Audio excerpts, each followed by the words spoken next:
we wanted to talk about what the RTR was like for us.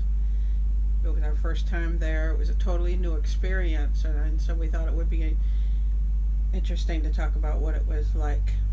So, to start out with, when we got there 2 days early. We actually went and looked at it 3 days early, and it was already starting to fill up.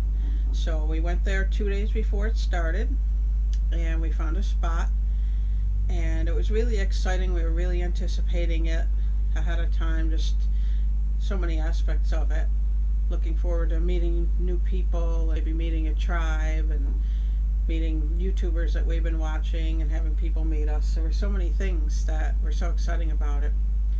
So we got there 2 days early, and when we got there, we really didn't know what to expect at all. We had heard what the RTR was in the past, but still we had no idea what it would be like, and so I think we were both a little bit nervous when we got there. And then we discovered that our outlets did not work when we were using battery power. We knew we were going to be on battery power. We were boondocking for the first time, and so that really threw a kink into things, because I used a CPAP and we weren't able to use it. I had heard things about battery power and solar power and DC power and all this other stuff, but it never clicked until we actually started boondocking, and we actually had to learn real fast. So we got there 2 days ahead of time, and it was really exciting. There were already a lot of people there. So then we had a friend from YouTube that was coming to park near us, and we parked in the music section because we thought it would be a little bit more fun. The RTR wasn't supposed to be a party situation, and it wasn't, but we wanted to be near like where some of the other YouTubers were, and we just thought it would be more fun to be in the music section. So the RTR started, and there were workshops every day at 10 and 2, and we went to some of those. It was quite crowded.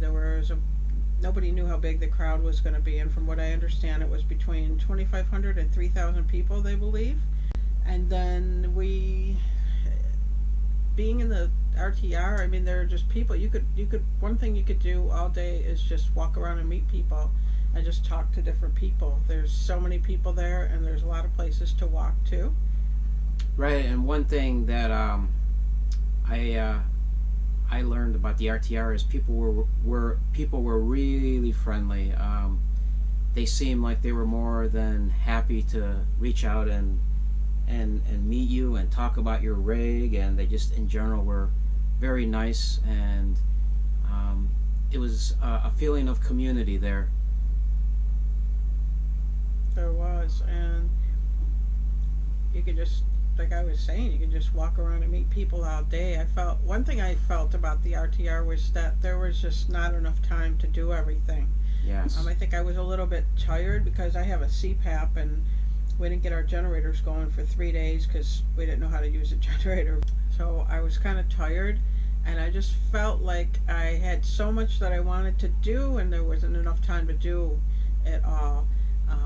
There were, in between the places that we parked, there were like what was called washes, and they're little dips in the ground, and they could be, depending on how far you walked, they could be kind of shallow and you could walk easily through them, or they could be deep and hard to walk through.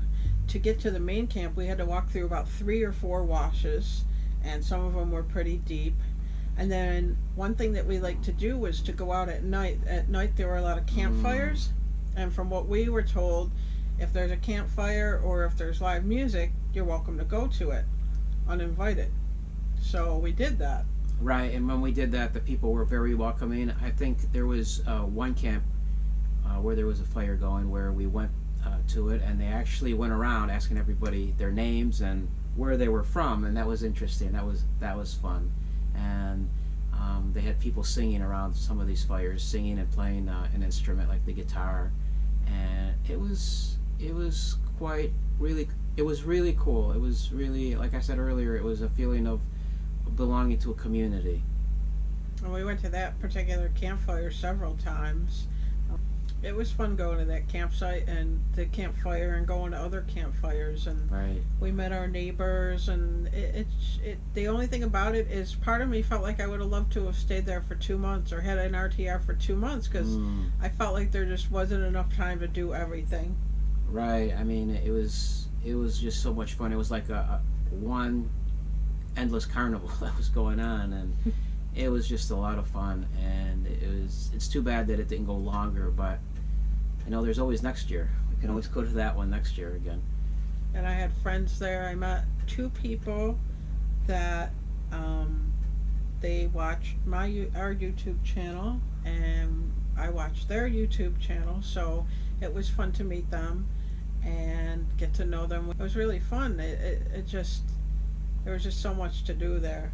Right, and there were all the major YouTubers, RV YouTubers that we watch, that we're familiar with, were there too. They were not that far from us, which was pretty neat. That was pretty cool. I did meet Aja from Pandemonium, so that was really neat. And there were a lot of other people there that we interacted with. There was Terry and Scott from Destination Open Road, among others.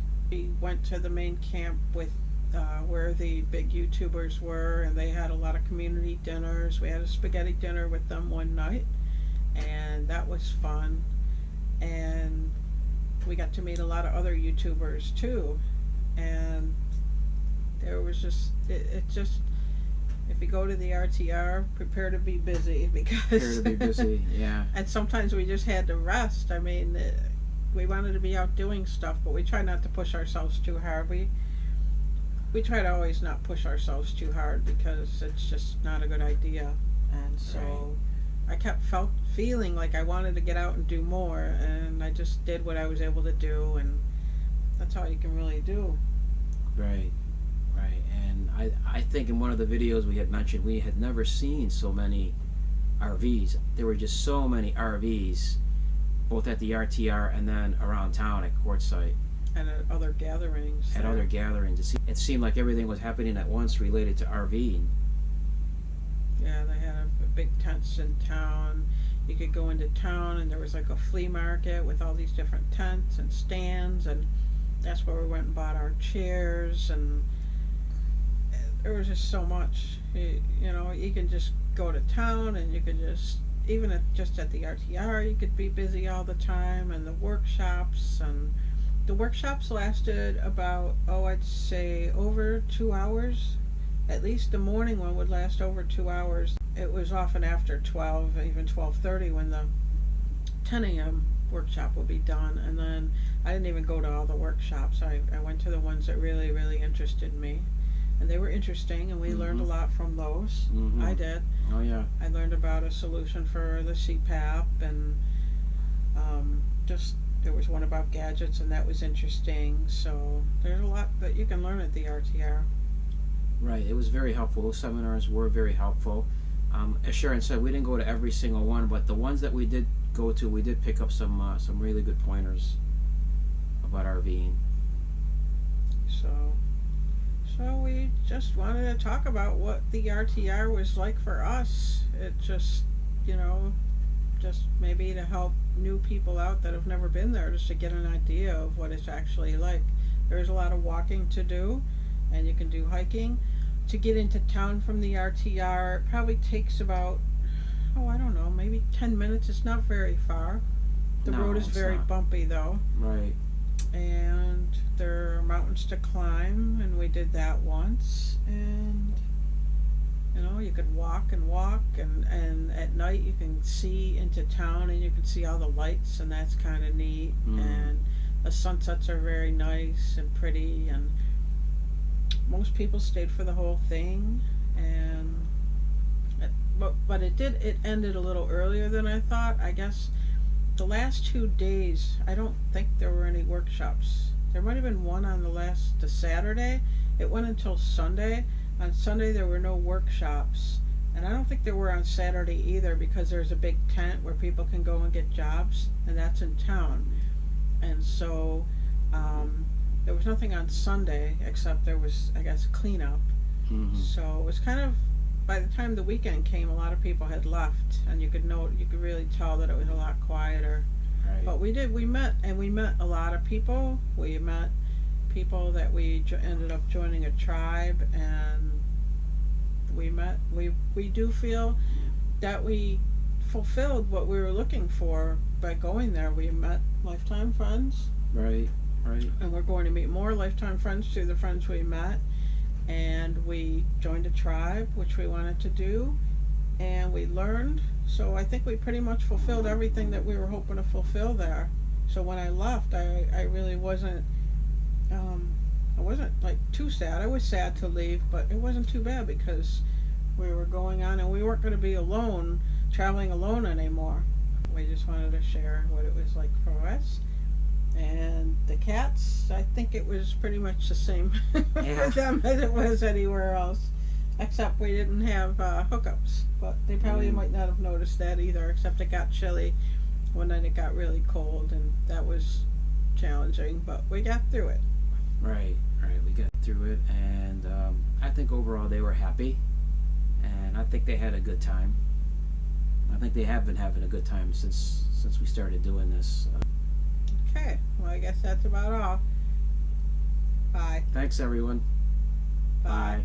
If you enjoyed the video, give us a thumbs up below. And don't forget to subscribe. Thanks for watching.